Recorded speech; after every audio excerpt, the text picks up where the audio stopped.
Chef David Chang and the members of the Recipe Club sift through millions of search results to find the very best way to make the food you want to eat. Each week, they cook 3 recipes for the same dish, debate them, and ultimately declare the winning recipe. Check out Recipe Club on Spotify or wherever you get your podcasts. This episode is brought to you by Anytime Fitness. We may talk a whole lot about sports, but when it comes to keeping fit ourselves, there's definitely room for improvement. I hit this point early July. I was just like, I am not in good enough shape. I started trying to walk at least 15,000 steps a day or hiking or just anything to keep my legs moving. Now it's the end of 2023. I feel great. I had a physical 3 weeks ago and the guy was like, you're doing great. You're doing better than you were 3 years ago. I felt great. Whatever your goals are, progress is possible thanks to Anytime Fitness. Get a personalized plan and support from an expert coach anytime, anywhere. Visit anytimefitness.com to try Anytime Fitness for free. Start to train for your life. Terms, conditions, and restrictions apply. See website for details. This episode is brought to you by State Farm. From your morning podcast to your afternoon playlist, State Farm knows you personalize your entire day. And that's why State Farm helps you personalize your insurance with the State Farm Personal Price Plan. It offers coverage options that help protect what you care about most at an affordable price just for you. Like a good neighbor, State Farm is there. Prices vary by state. Options selected by customer. Availability and eligibility may vary. I need support staff to clear the room. Stand up and walk now. Hello and welcome to The Watch. My name is Chris Ryan. I am an editor at TheRinger.com, and joining me on the other line, he'd love to tell you about this timeshare opportunity in Madripoor. It's Andy Greenwald. Madripoor is shot to the number 1 spot on my list of places I want to go post-pandemic. Yeah. No hesitation. Andy, what a glorious Monday in the United States of America, and I'm so happy to be spending it with you, talking about culture and life and where the two meet. How are you doing, man? I'm great. I'm you know, we're in the middle of spring break for my older child, which, you know, is just like MTV promised it would be. How's Arizona treating you? Yeah, it's nice. Arizona is lovely. It's a dry heat. I thought that I was not at my best during last week's tapings of The Grind with Eric Neese, but I think that I've turned it around so far today. In all seriousness, Chris, I did have I had an experience that I wanted to share with you. I got some experiences I want to share with you. Hey, can we just say before we get too far into it, happy birthday to Kaya. It's her birthday tomorrow. What? Yeah. I didn't know that. Yeah. Wow. So she's almost aged out of having to work with us, I think. I think she earned out quite some time ago. Happy birthday to Kaya. Incredible. Even this close to her birthday, just continuing to shovel this nonsense for us. And we appreciate it so much. Speaking of nonsense, as I mentioned, it was spring break. And so we were in an outdoorsy setting here in Los Angeles County over the last few days. And there were horses nearby. Now, not a big horse guy. You would think you would be, given the amount of time we've spent with the work of Larry McMurtry over the last 18 months. Yes, which has honestly, great point, because we used to sort of talk about horse stuff, like from with maybe some irony in our voice, some sarcasm, and that was during the Game of Thrones era. I think we learned to apologize for that because the horse is a beautiful, majestic animal that can also, in a pinch, make a great dinner, as we learned in the Lonesome Dove books. But regardless, I also think I talked about back when the world was open and we could travel, how I was actually on a horse in Mexico like a year and a half ago, which was a very memorable experience for me because I think people know that, I think I told the story, but like my younger daughter's really, really excited by horses, loves horses. Do you want to spoil the upcoming season of Narcos or is that okay? It's actually the Luck reboot that I'm show running. People have been asking what I'm up to. I'm bringing Luck back. And unfortunately, I've run out of it, as have those poor, delicious horses.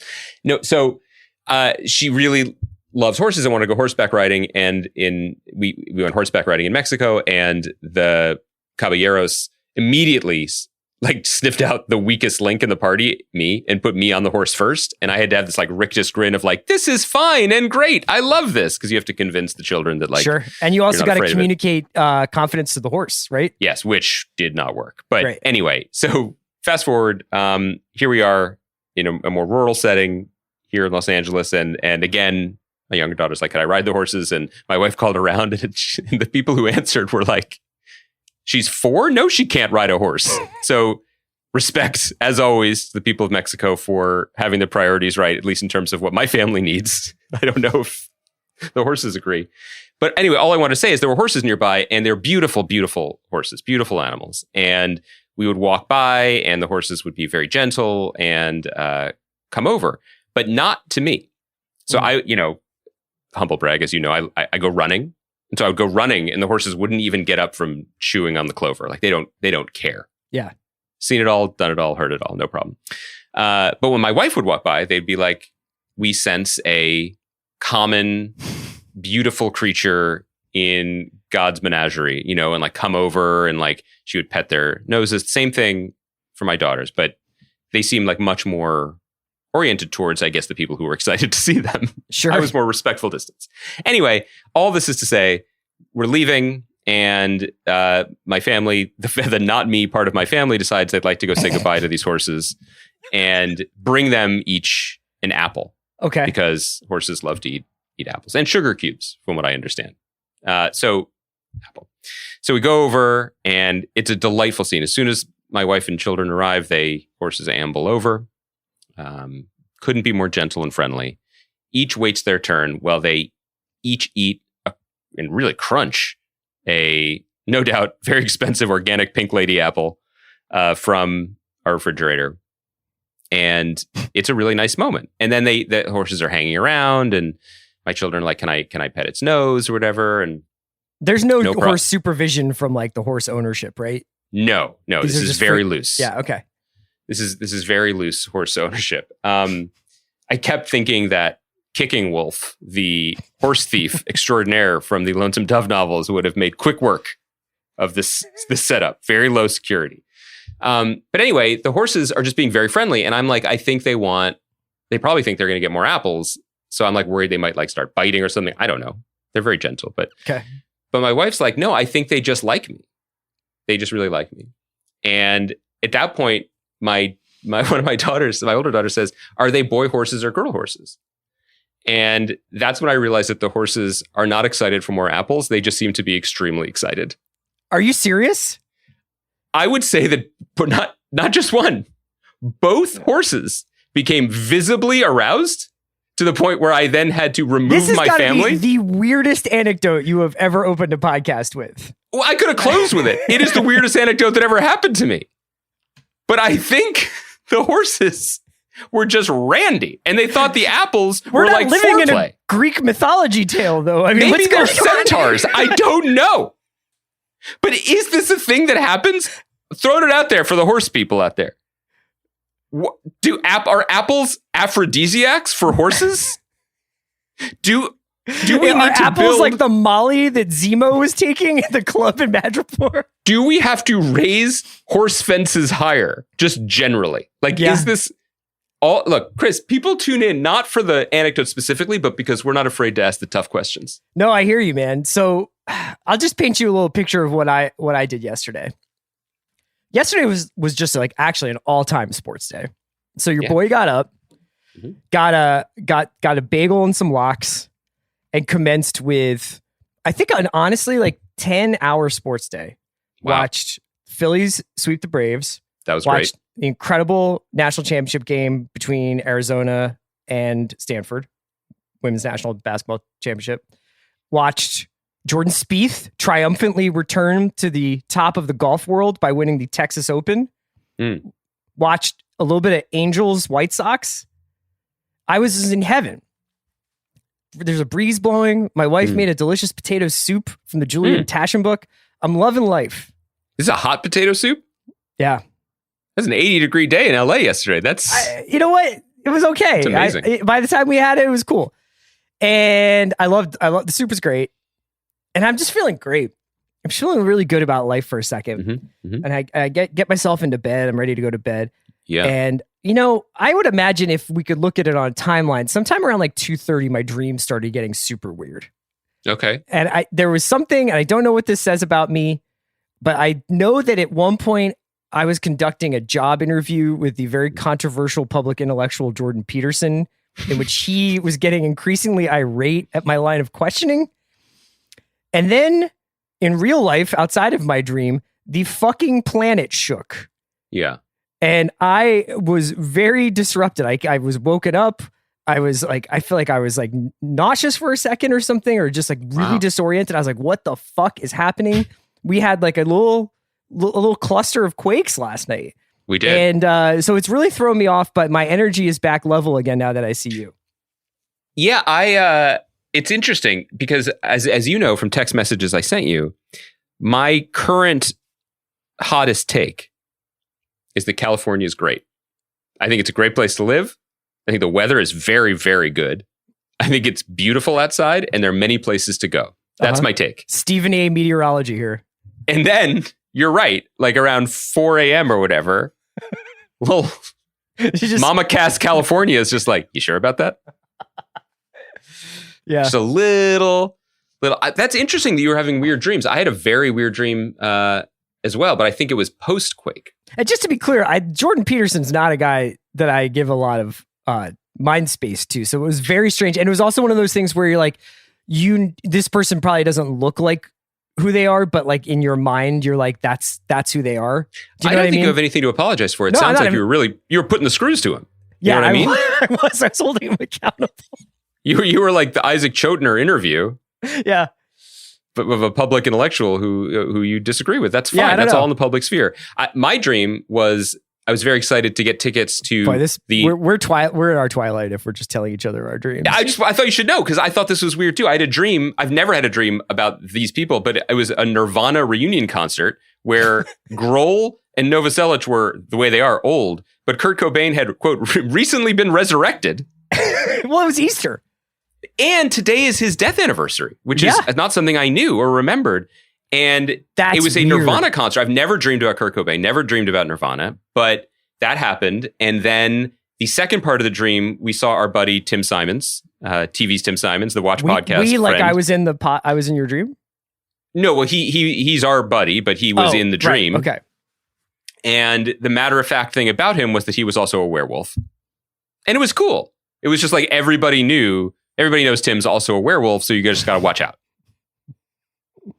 Okay. So here we are. And you know, I'm pretty into our new podcast schedule. I bet Kaya is too, at least before her birthday anyway, of Fridays, Top Chef, Mondays, some Falcon and Winter Soldier, but mostly Dream Talk and Aroused Horses. I have another topic I'd like to discuss with you. Okay.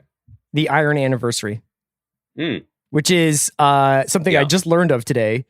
But I thought it was an interesting conversation topic. So the Iron Anniversary is apparently the 10-year anniversary of the debut, the premiere of Game of Thrones.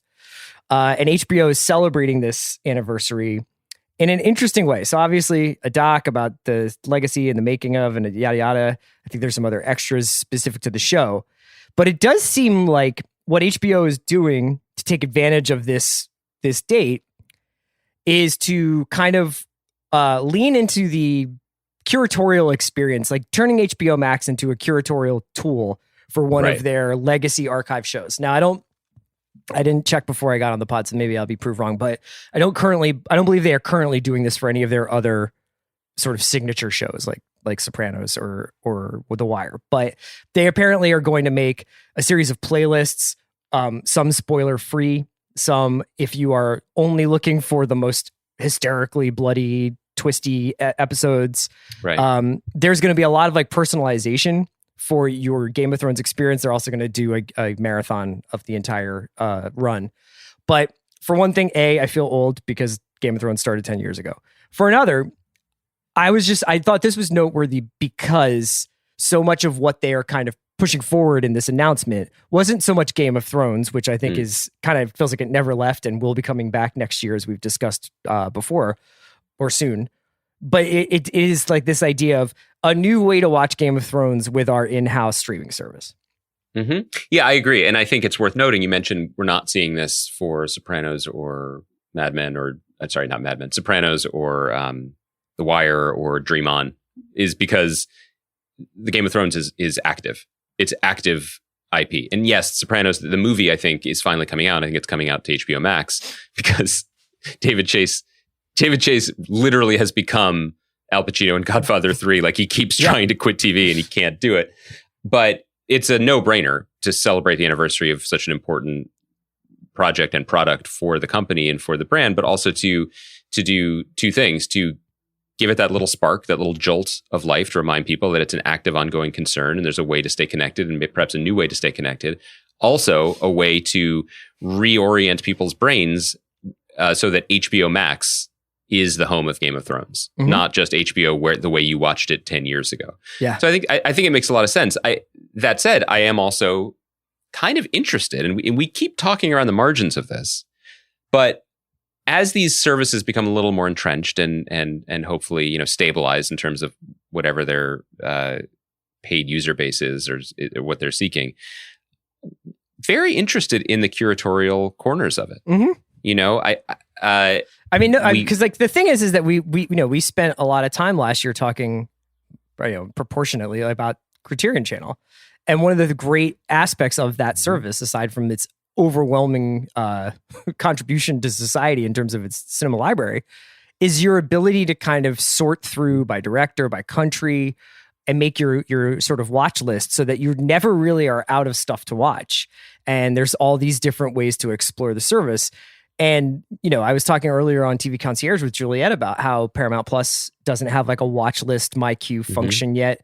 And, essentially, I think there will be some services that are trying to basically keep you on that front page and keep you looking at their top 10, the newest ads popular on the service right now, and then a couple of curated fake genres like rom-coms that happen in The Office, kind of things. And then there will be some that are like, we know we have this huge reservoir of stuff. Here's a bunch of different ways for you to like collect it all. Yeah, absolutely. What's interesting to me about this is, of all the services that we're talking about outside of Criterion, HBO Max is the one that makes the most sense to not just because of the depth of its library, but because of the depth of brand attachment people have to HBO, which might be a reason why they don't rush to this, because they are in this mushy space where they're trying to have it both ways still, as we've discussed, where there's HBO here, but there's also your Max content, and it's all of it all mixed up together, and you're actually undercharged because you get so much of it. I get that. So it might not be the moment to remind people that HBO, as HBO, was the crown jewel of broadcasting for many years, at least in terms of launching this prestige moment that we're all still living in the after effects of. But if and when they choose to do it, one of the Criterion, they're the one service that I think that could model another aspect of Criterion, which is when they have people on like these little segments like My Adventures in Moviegoing, like they had my buddy Alan Cumming, but they have My like Adventures in Westeros, Megan Abbott or whatever. But they can have people say like, these were my fundamental TV hours, or like this was my HBO. And I think it could be kind of interesting because the bench is so deep and the quality is so high, and there's a lot of different types of shows in different eras. So all of that is there, and it could very well be that's where we're headed. And if so, starting with it pegged to the most popular franchise, Game of Thrones, and pegged to an important anniversary makes the most sense. What's crazy is it's 10 years then. I mean, we didn't even mark this. Maybe we will, at least in the podcast, but 10 years since Grantland launched. And I remember very well kind of sort of transitioning to being the TV writer. I was just writing about pop culture stuff and being asked to like, oh, something big happened on this new show last night. You should write about that. Yeah. And so we weren't even, I mean, this is both, we were a little bit behind, or I was definitely behind in terms of watching Game of Thrones, but like, it's funny to think about sort of catching up to it. The first thing I wrote was about episode 9. I think I caught up after the first season was done, or maybe midway through the first season. People were just like, you have to watch this. This is so good. And I was like, I don't know, dragons. And then, I mean, it's so weird. This is actually segues nicely into what I want to talk about. It's so weird now to go back to remember the way your brain worked, or the way, not even your brain, but like maybe what your preferences were back then. And be like, I'm sure it's good, but dragons aren't really my thing, or, this kind of like hard fantasy isn't really my thing. And now you're just like, well, I mean, like, here's the thing about Dunk and Egg. You got to understand, you know what I mean? Like, I feel the same way about Marvel. You know what I mean? Like in 2008, when Iron Man came out, I was solely interested in that personally because of Robert Downey Jr. You know what I mean? Like the the interest level I had in it was in the execution of it, not necessarily in whether or not they were doing justice to a beloved character and when they would bring in the Mandarin or something like that. And now, as we have kind of hit maximum Marvel at this point. So over the weekend, well, I mean, I know, but like we're living in it if we haven't already hit it. We're heading there. So we had a Black Widow trailer, which I want to get to. We had candidly like a fucking dope Loki trailer. Like I'm not trying to sound like a Stan Lee stan here. That trailer's good as hell and like has everything I kind of want from what these shows can be. And then another episode of Falcon and Winter Soldier with, I think, based on my anecdotal research, an uptick in the who is this character? Where is this going? I think I've solved it. I think it's this. I think it's that speculation that popped up around mid-season in WandaVision. So they have now on successive shows created not only a, hey, this is pretty fun, like I'm enjoying watching this every week, but then a secondary experience of time for me to find out who the power broker is and time for me to like wonder, you know, like if Van and Concepcion and a bunch of people were like basically talking to a lot of their Twitter followers this weekend, being like, well, who do you think it is? Is it this person, that person? I did not expect that to come from this show. I thought the show was going to be a lot more straightforward, a lot more bare knuckled, a lot more, this is an espionage show. So this seems like it's a playbook that they're going to run over and over again. I'm sure Loki is going to have tons of these kinds of mysteries just because of the timeline jumping and shifting and all the different aspects of the universe that they're going to introduce us to. We can talk about all these things specifically. I just wanted to take your temperature on whether or not you are like, you know what, honestly, this is a pretty good experience, or, you know what, honestly, this is a bit much for me right now. And I know that I don't want to be cranky about it because like I'm actually a huge Falcon Winter Soldier fan. So, but I just wanted to take your temperature.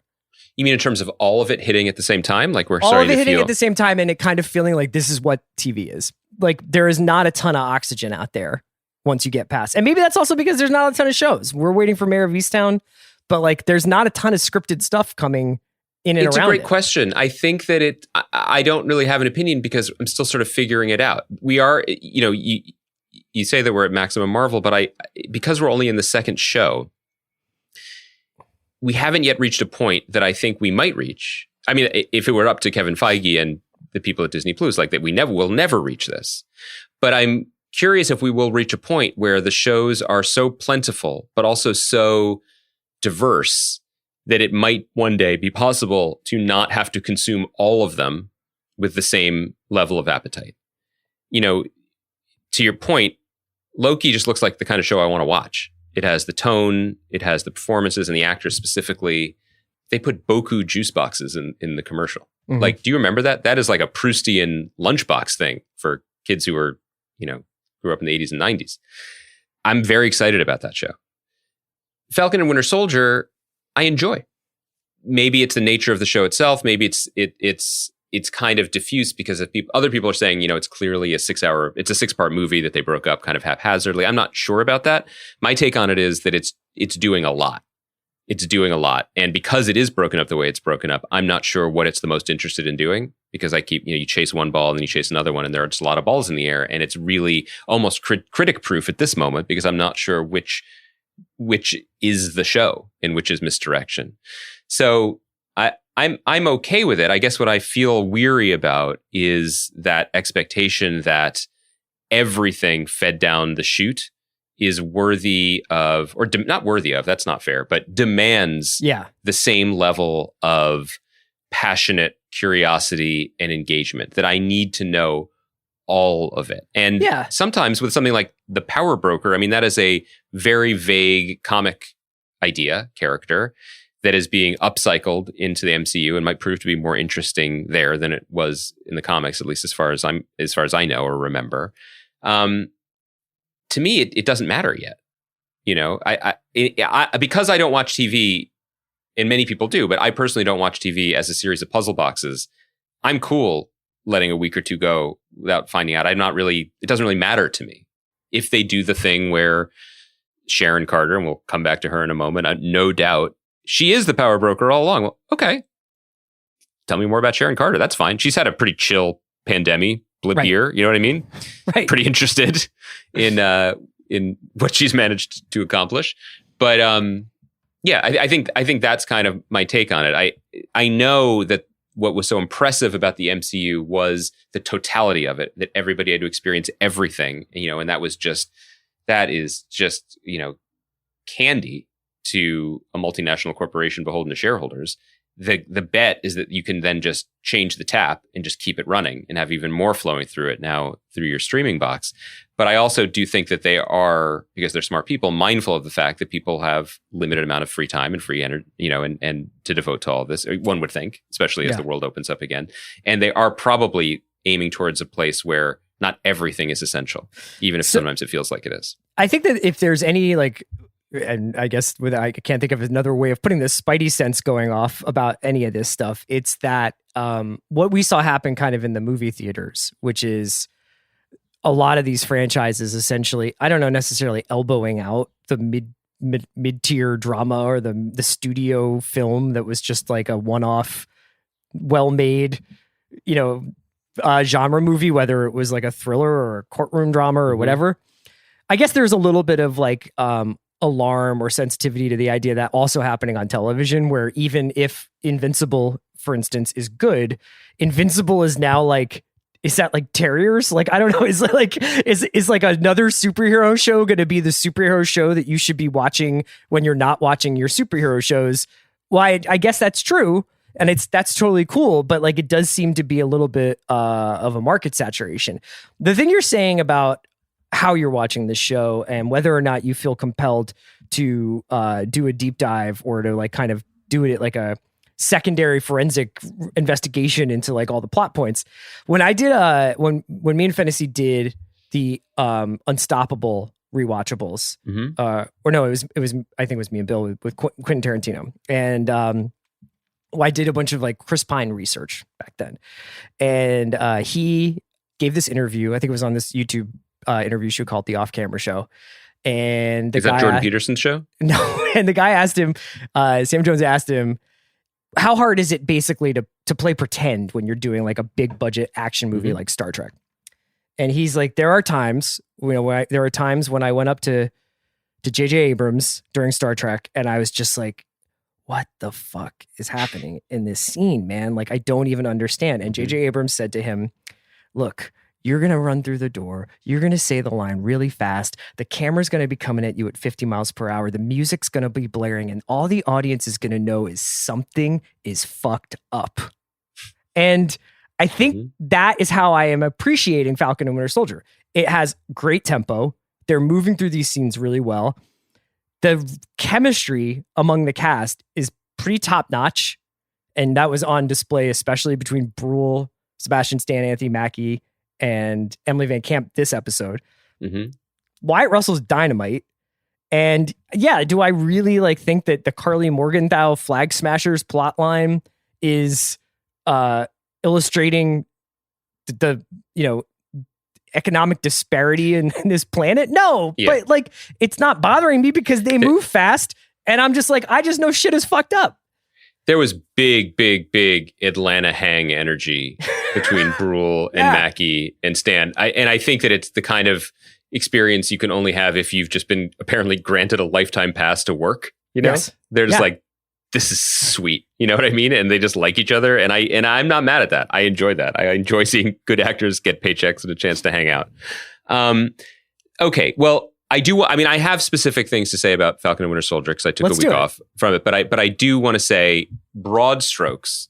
A concern I will advance, not necessarily specific to the show, but to the Marvel project in general, is this. What I hoped for out of the TV shows is more time and more space and more ability to focus on the types of interesting, sometimes even radical ideas that can populate comic books for which there really just isn't room in a 2-hour, planet or nation state smashing spectacle on the big screen. For sure. Yeah. And there's without question, that is happening, right? I mean, all of the ideas about grief or just the weirdness of the conceit of the first few episodes of WandaVision, that's there. You know, the specifically building a TV show out of this really kind of almost inside jokey idea of the time variance authority as created by the beloved Marvel editor and writer Mark Greenwald, like that's there in Loki. Like they are showing us that is what these TV shows can do in ways that the movies couldn't. Falcon and Winter Soldier is almost of a too much type of a situation, because if I had been on last week, I would have talked about the introduction of Isaiah Bradley character, and you know who is based on a really pretty incredible storyline that came out like 20 years ago by The Truth, Red, White, and Blue, The Truth, written by Robert Morales and drawn by Kyle Baker, that put forth, you know, every so often, I've said this before on the podcast, there are these undiscovered pockets that these characters are so worked over in decades of story, but there are a couple doors never opened, a couple windows never cracked. And this is one of the big ones, which was the idea that if they were testing a potentially dangerous, potentially world-changing drug on American GIs, well, real-world history suggests they wouldn't test it on white GIs. Going back to the Tuskegee experiments, they would test it potentially on black GIs. And that Steve Rogers was not the first Captain America, that there was another named Isaiah Bradley who had a more, to say the least, challenging life and reign. His grandson became a hero in his own right in the Young Avengers, et cetera, et cetera. I was really psyched and shocked that they went there in episode 2 of Falcon and the Winter Soldier. And when I was saying before about like which show are we even seeing, it's too early to say, like that is huge. And already, and you know, you credit all the people involved, but we have to credit Malcolm Spellman for this probably first and foremost. There are moments in the show that have not been in other Marvel shows or any other superhero shows. Even, you know, the moment when they're almost arrested, the moment when in Baltimore, the moment when Sam Wilson is clowning on the kid for calling him Black Falcon or whatever, that just wouldn't be there, you know. And it's very interesting, and I think a good thing that it is there. But there's also, as you said, the Flag Smasher stuff. There's also the new Captain America stuff, which is tied to the racial stuff in a way that I'm excited to see if the show will continue going down that line. But it's also Madripoor and Zemo. I mean, there are all these huge ideas from the Captain America mythos being swirled around in here. And this early on, maybe it wouldn't be this way if it was actually a movie, but this early on in a series, I can't tell which one is the motivating one. You know what I mean? And so that my concern, trolling, I guess, to a degree, but I think it's more genuine than that, is I would be psyched if we could just stay there for a minute. Like, let's really think about what that means. I almost do wish this was like a 12 episode show. Yeah. Yeah. And maybe it ultimately will be. Maybe they always planned for a second 6 episodes or whatever to tell the back half of the story. Maybe this is an ongoing, even though none of them are officially ongoing. We don't know. But so that's where I'm at with the show on a macro level. Yeah, on that level. In terms of like the moment to moment entertainment, look, it is very entertaining. I think that my experience watching the first episode and subsequent episodes was different, because the first episode, I was like, I had a night to myself and I was like, I'm going to fire up a comic book show. And I was psyched in the same way that I'd be like, clear out space to go to the theater to see one of these movies. Yeah. Last night when I had to catch up and watch the third episode after a long drive, I was like, I'm not in the headspace for this, and it's shouting at me. So that colored some of my watch, but that's me. But it's also the nature of, we have to watch it, because not just for the podcast, but in general. I mean, I waited until Sunday. That's late by the life cycle of these programs these days. Yeah. This episode is brought to you by Mint Mobile. New Year's resolutions are fun the first couple of weeks. Then you kind of maybe conveniently forget about them halfway through January. No shame. It happens to us all. But this year I have a foolproof plan, at least when it comes to saving money. Just switch to Mint Mobile and you're done. Goal accomplished, because for a limited time, their wireless plans are $15 a month when you buy a 3-month plan. The great thing about Mint Mobile is there's no jaw-dropping monthly bills or unexpected overages, and all plans come with unlimited talk and text. Get this new customer offer today at mintmobile.com/watch. Additional taxes, fees, and restrictions apply. See Mint Mobile for details. I thought that this episode was really good with, I don't want to say having fun, but I think that it got back to some of the like best of the banter superheroes that we've seen from Marvel, where I think that we kind of deviated a little bit. Every one of these movies and shows has some of it, but I think because the stakes have gotten so much bigger and bigger and bigger. I mean, they were big in Ultron or whatever. Like, of course, they've always been big, but part of why I liked Iron Man, or part of why I liked, Ragnarok is because they kind of foreground the comedy and have the action movie happening around it. Mm-hmm. I never looked at Zemo and was like, that guy has a lot of comic potential. This guy could be super funny. And I thought that they did it, especially that plane ride where they're talking about Marvin Gaye. They did it in a way that was like, I could kind of see this guy doing this. Like, this isn't like a complete total 180 from his character. But at the same time, like, one of the things that these TV shows seem to be trying to do is basically rewriting these characters a little bit and being like, well, what if we had like a ton more fun with somebody like Wanda, who has essentially been asked to like throw orange fireballs and speak in a muddy accent. You know what I mean? So I was really excited by that. And this is all, leading up to, I just want to go back to Madripoor, man. Like, I don't even know if they really went there. I was really hoping for it to be more of like Rob from Industry in Madripoor. Sometimes, and this show is testing it more. I mean, when we talked about WandaVision, our general critique was this tested the limits, not of the hex within the show, but the limits of the kind of emotional storytelling that this show is capable of, and I think it pushed the limits, but it ultimately, for me, wasn't as satisfying about where it ended up. This show is definitely pushing the limits of being a grown-up entertainment, for lack of a better word. I mean, it wants to be an action movie. Yeah, and so there's a couple of shits. A lot of S mini bombs and a lot of violence. A great deal of death and Sharon stabbing. Fuck some guys up. Derek Kolstad wrote this episode. He's the John Wick guy. He wrote the John Wick screenplay. And Nobody, the Bob Odenkirk movie that just came out. Which character is it that like just sort of casually picks up like a trident and throws it through a dude in the shipping container yard and then it like cuts away? I'm like, okay. So yeah, it's pushing things in those directions. I think the thing that just to go back quickly to the thing that you were saying, like the best case scenario for Marvel Cinematic Universe is that it becomes like Marvel Comics, where if each time a new writer has a story to tell, the characters always have to sound like they've always been, but they are tweaked circumstantially in ways that are exciting and, allow writers and artists to leave their mark on them. Okay, so Madripoor. Mm-hmm. I also feel both excited and a little bit cheated by it because people know this. I love it as someone who loves Marvel history. I love it when they go to the weird corners. That's why I really like the Guardians of the Galaxy movies. I like it when they canonize things that are just maybe were bad ideas at the time or just sort of suspect ones. And Madripoor is this like lawless kind of like nation state of like fictionalized Macau is so good. It's just such like a rich, bizarre thing to have in your cinematic universe to play with. And I think that it's also fanboy bait or fan bait because it's very much connected to Wolverine. Yes. And Wolverine often would hang out there. His first solo series was when he was kind of retired there.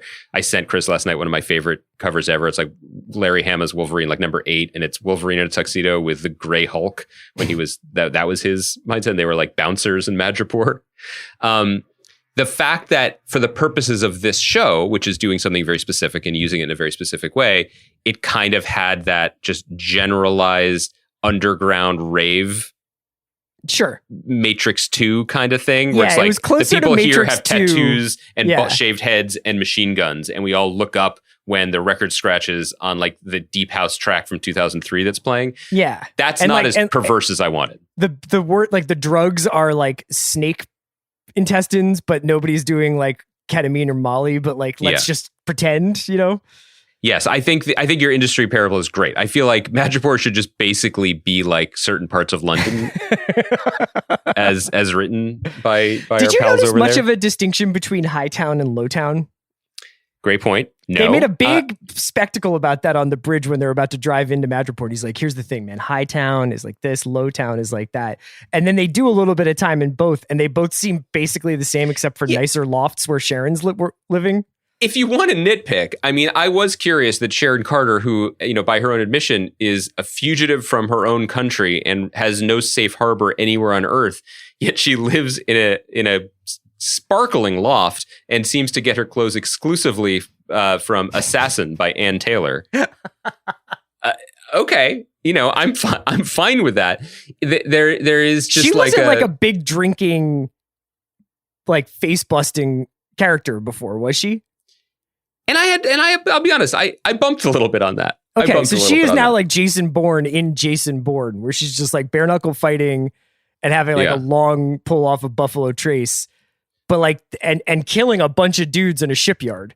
But she also seems like she's had a pretty mellow time up to now. You know what I mean? Like she didn't really her appearance didn't seem to evince difficulty. Right. You know what I mean? Like, and I felt the same way about, by the way, no disrespect to Daniel Bruhl, who is bringing life and giving me life in the show, but he doesn't necessarily look like he's been maltreated in the German prison. He does look like he personally took on the COVID-19 through the commissary food. You know what I mean?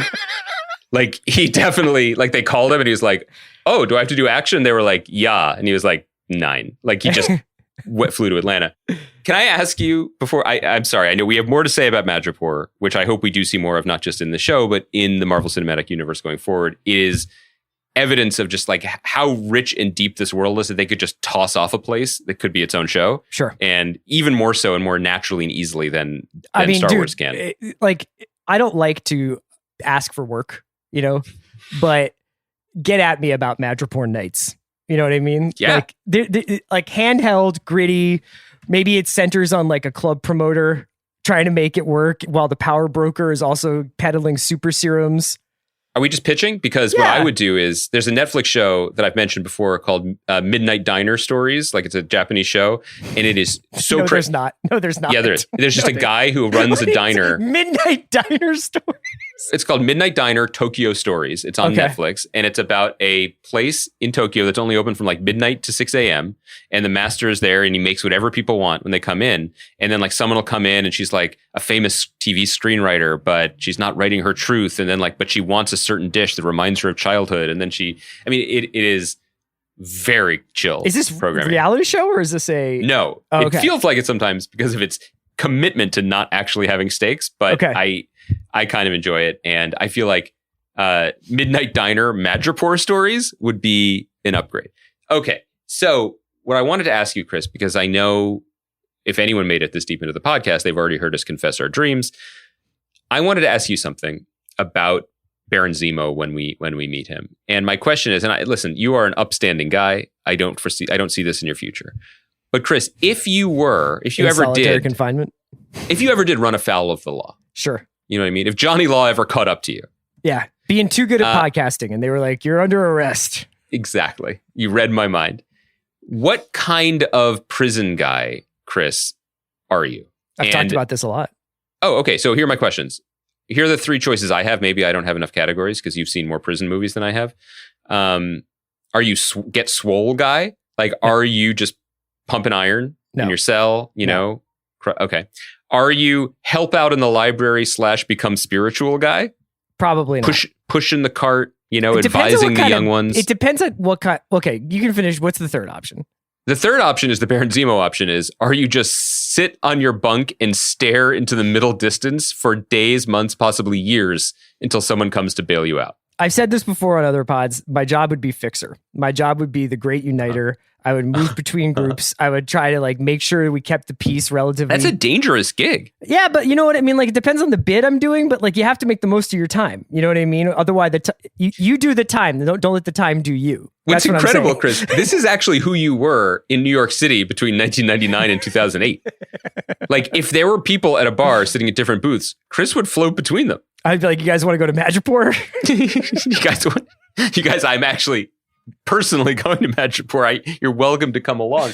Yeah, I heard there's an open bar at the Madripoor record release party tonight. See, my thing is, I saw this. Maybe this is a reflection of where I'm at, but I was like, you mean I could be in a room with books for just like a while?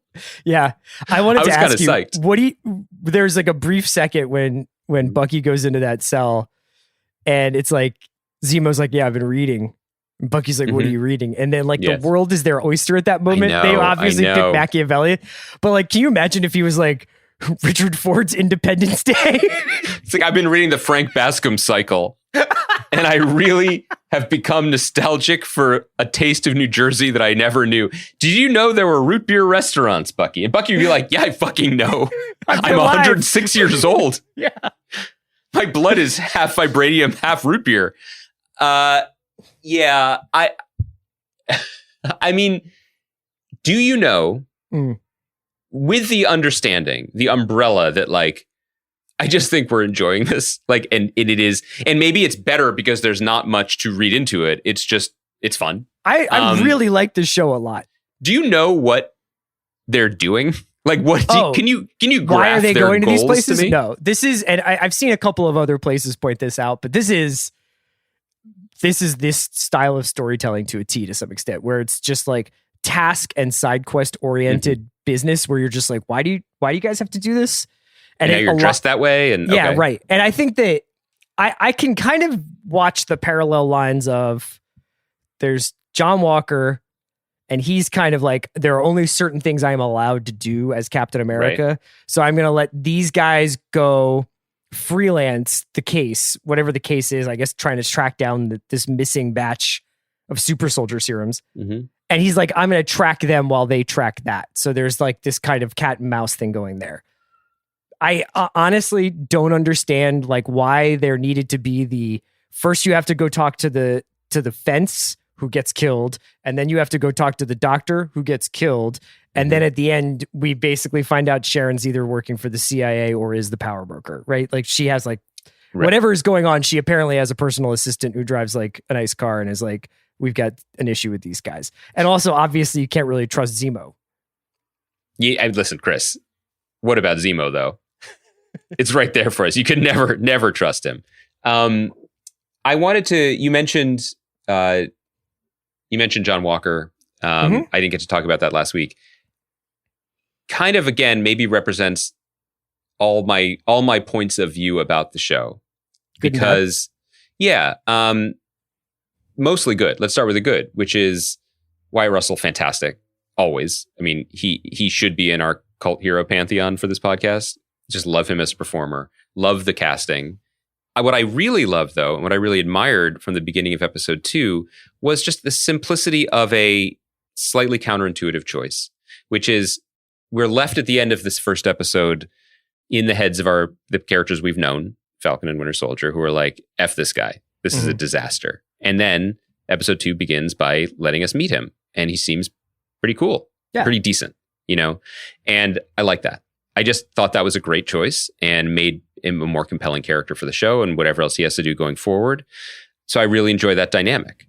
I wonder, in the same way that I wonder if there's simply enough room, and I could be very happily proved wrong about this, but if there's just enough room for all of it, because as someone who knows the character and knows the comic books, the moment when he kind of loses it, you know, and the guy spits at him and that thing, like that is, of course, foreshadowing perhaps some instability or anger issues or, you know, some lack of he's also got that loose juice, right? Because he's probably also I'm speculating, but hasn't he probably also taken the serum? Well, that was my next question. So basically, I'm in a state of, like I am with the show, with this character where I like so much of it and they're making really good choices, but I'm unsure. And we can't say yet, which is probably a boon ultimately. And one of the reasons why they're so smart to release these things weekly. Oh my God. Can you imagine if this was a binge and you were just like, wait, what the fuck just happened? Yeah. You know, it wouldn't work for anybody. I guess my question is how, like, Chris, imagine you were in prison getting swole, right? And you're 10 years younger. Like I told you, it's not on my agenda. But what if it happened? Okay. And then they were like, Chris, we've had a change of administration in Washington, D.C. The political winds have shifted. You are no longer under arrest for being too good of a podcaster. You are the new Captain America. Okay, yes. And you were like, bet, that's great. I'm so physically fit now that I can do this. And then they were like, here's the shield. Would you immediately be like, thank you?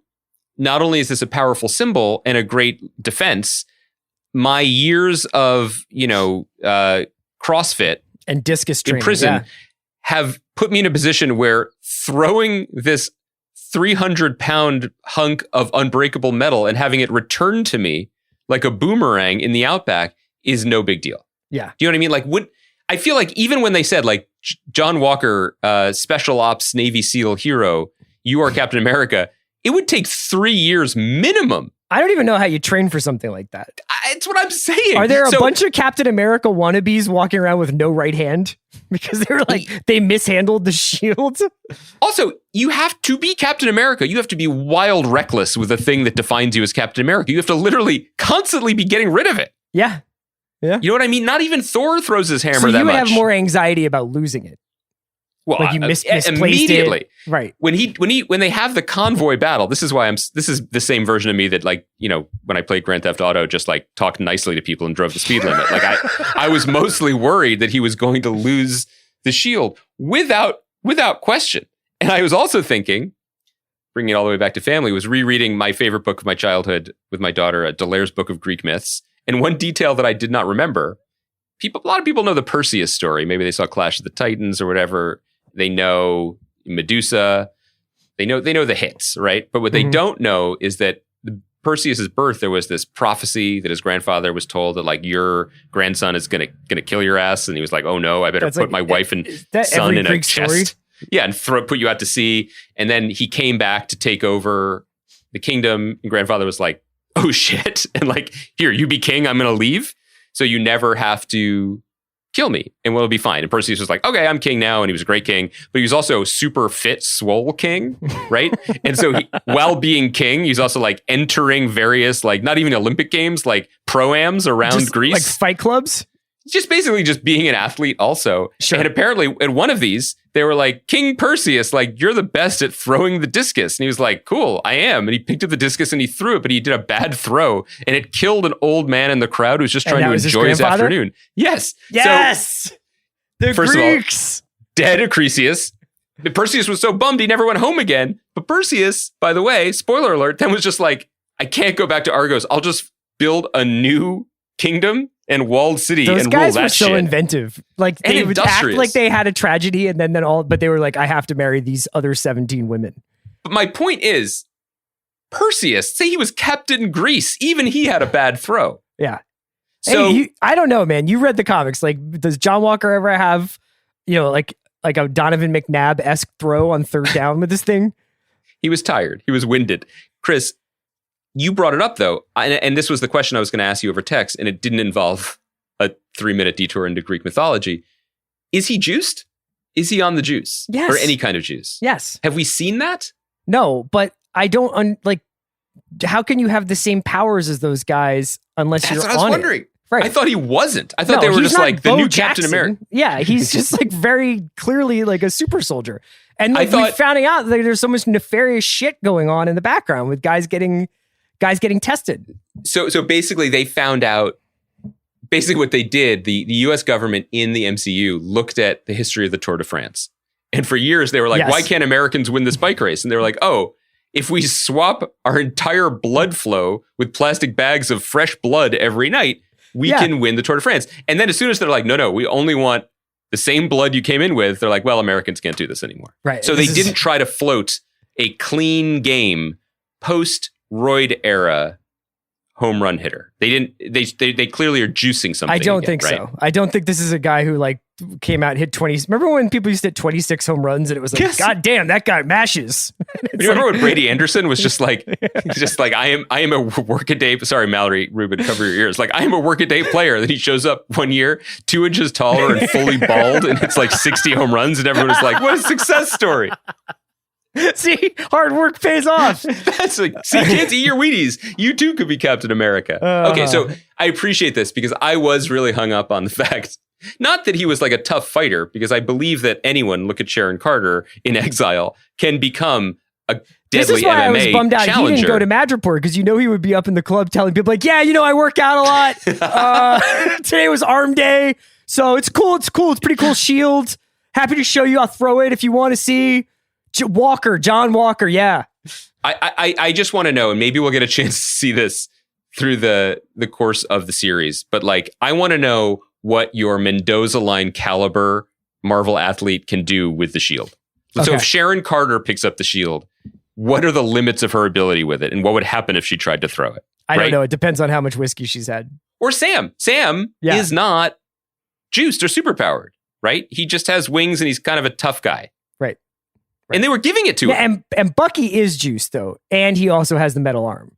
Bucky has the Novavax, right? See, like, Bucky wouldn't it be has funny, the super soldier like- serum that Putin invented before we even got the mRNA. I understand Bucky's lived for a very long time, and that's Right. part of the deal. But it would be funny if Bucky was like a Death Cab for Cutie fan, but had the arm. You know what I mean? Like he was just like a super normal, just run of the mill guy, but also was like, I have a vibranium arm, so Right. you know, I pitch for the Mariners. Like, I feel like my vibranium arm is a legit Ben Gibbard side project. Like, probably. that's fine. Okay, so this is good though. I feel like this is a very healthy conversation. We arrived because in a I'm good trying place. to just calibrate. I want to know where each of these people are because it's getting messy now. And pretty soon you start adding mutants to this. And I just kind of want to know what the baseline is because what I tune into these shows for is just a strict documentarian's version of reality and a fidelity to facts. So we went through this with Wanda, where it was like, is Mephisto coming? Right? Am I pronouncing his name wrong? Well, I've always said Mephisto, but I've established a precedent of letting you say it that way. Mephisto. Yeah, that's fine. Mephisto is actually going to win Top Chef this season. I think that is very likely. M' Fisto. Let me give you myself on a plate. My life in hell as the devil. Do you care about Power Broker? Do I need to start doing deep dives? No. Okay. I mean, and I say this not to be dismissive. From my perspective, it is sometimes there are two different strains of upcycling from the comic books. One is like crucial stuff that, you know, storylines that it'd be good to familiarize yourself with. Like I was saying about the Truth storyline about Isaiah Bradley, that they're using that as canon and it's interesting of its own right. There are other things where it's just like stray nuggets, stray ideas that they can recalibrate to use for this purpose. And that's my sense. I could be wrong, but that's my sense about what this is.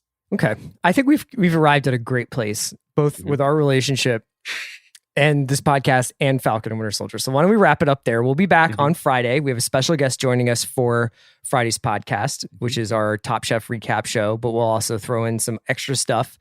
And just as like a bit of housekeeping, I know we're doing this at like the 53rd minute mark, but we will be covering Falcon and Winter Soldier through its run, but I think we'll also really be dedicating a lot of Monday's show to Mayor of Easttown once it airs towards the end of April, which I guess would be actually right when Falcon and Winter Soldier's ending. I think so, but we're also, but Kate Winslet is our superhero. That's right. All right, Andy, I'll see you Friday. Great job, Baranski. I almost said have a good weekend. The horse thing really rattled me. Kaya, I want to know if Kaya will ever come back on the Zoom.